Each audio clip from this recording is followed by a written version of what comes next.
Welcome to the Hopecast by Four Like Minds, an online community for people living with or supporting someone with mental illness. Mental illness is everywhere, but it is often quiet, unseen.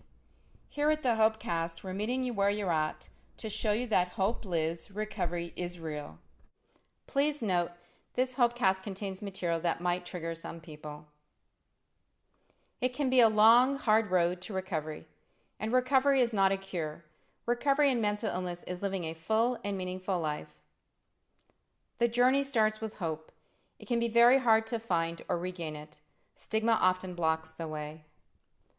But courage and strength can clear the way. With a whole lot of hope, love, and support, recovery is possible, but only if you dare to dream it. The examples of others can help show you the way. We've talked a lot about recovery in a video we've shared. Now we speak a bit more about what often precedes it. The sad and the bad, the hopeless and discouraging times. As difficult as things can get, there is always reason to hope. This is where it started for me.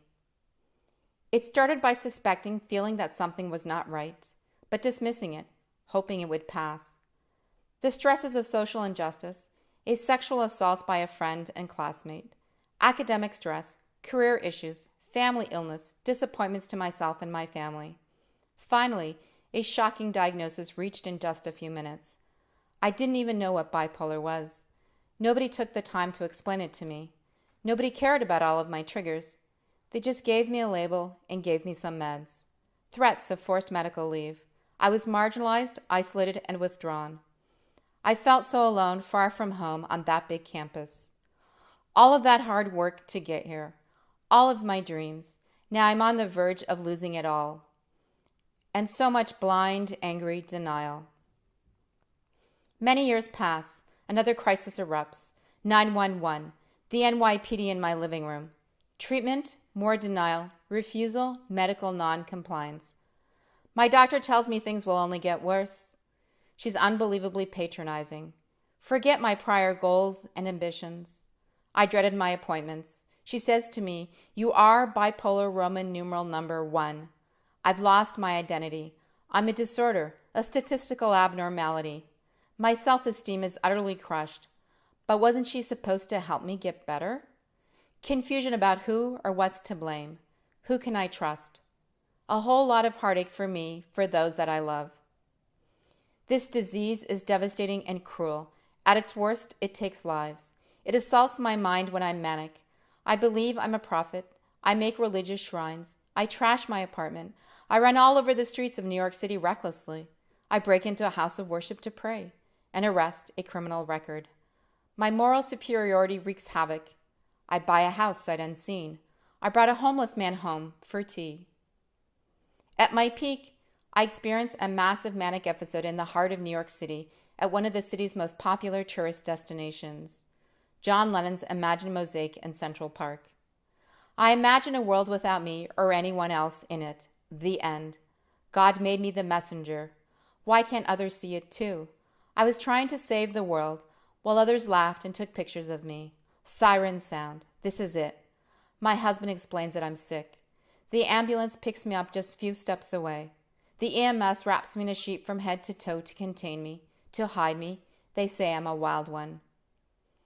My husband was shocked each and every time. How could I be so reckless, oblivious to the dangers, so completely and totally mad out of my mind? But it all made sense to me at the time. Delusional, psychotic, floridly manic is how they described it. 1 relapse, then 2, 3, and 4, many close calls. Locked up 1, 2, 3 times in the psych ward. It feels like a jail. You can't come and go. No sunlight, no fresh breezes, the guards, solitary confinement, you're comatose.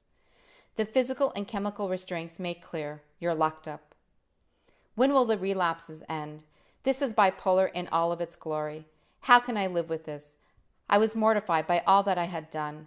How could anyone possibly forgive me? I withdraw further and further. Isolation deeply seeps in, takes hold, was my existence. Barely existing, hardly surviving, wishing I could just end it all like so many like me have done so before. But no, I don't want that at all. I just want the pain and suffering to stop. I want to be me, the me before bipolar struck. I want my life back, a life. I just can't stop crying. Marital strain.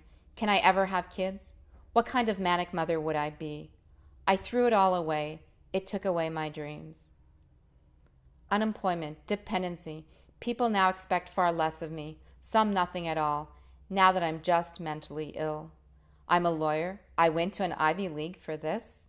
I expected so much more. I never thought I would end up settling for so much less. What a big fall.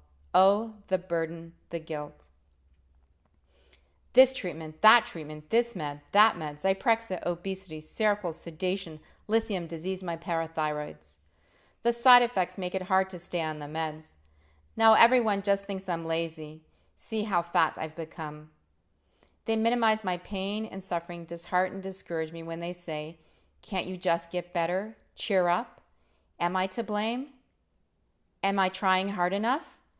Do they really think I like being this way? Poked and prodded.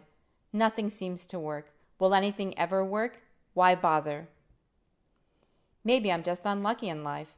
How could this happen to me? How did it get so bad? Why God? Why me? All hope is lost. All that remains is pain and suffering. I hate my life. I hate myself. Self-stigma, the most powerful, most dangerous stigma of all. You are your condition, shame and embarrassment. This is the rest of your life. Nothing suggests otherwise. That's why I wanted to end it all. And others, I can't let them see me this way. I'd rather not see them at all. My mother keeps insisting, persisting. She won't leave me alone. My spouse never lets up. They always fear the worst now, rarely the better. I've got everyone on high alert 24/7. I avoid and hide my symptoms as best as I can. If they really know how I'm feeling, that I'm struggling, it will only mean more trouble for me, back to the psych ward.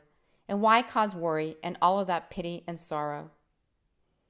How can anyone possibly like me anyway? Maybe before, but not now, never again.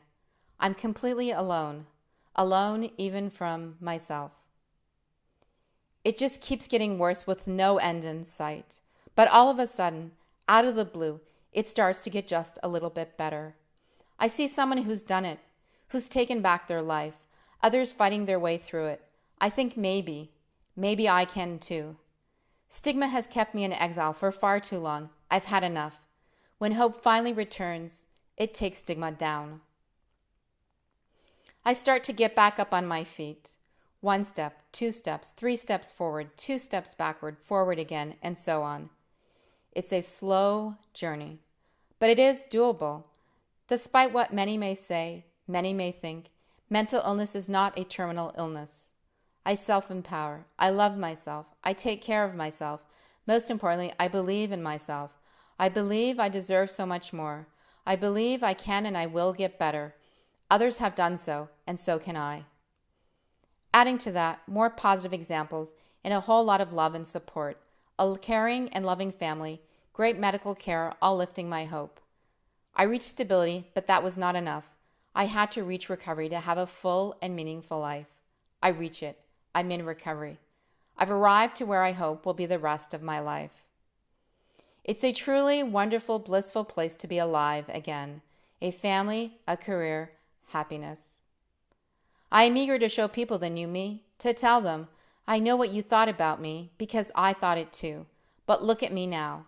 I tell anyone and everyone who will listen to me that everything Stigma said about me was just one big lie. I return to the imagined mosaic nearly every day now. Now, I imagine I see a world with me in it, happiness. That's what happened to me when stigma met hope, because hope can conquer stigma. Recovery is real. This is the Hopecast.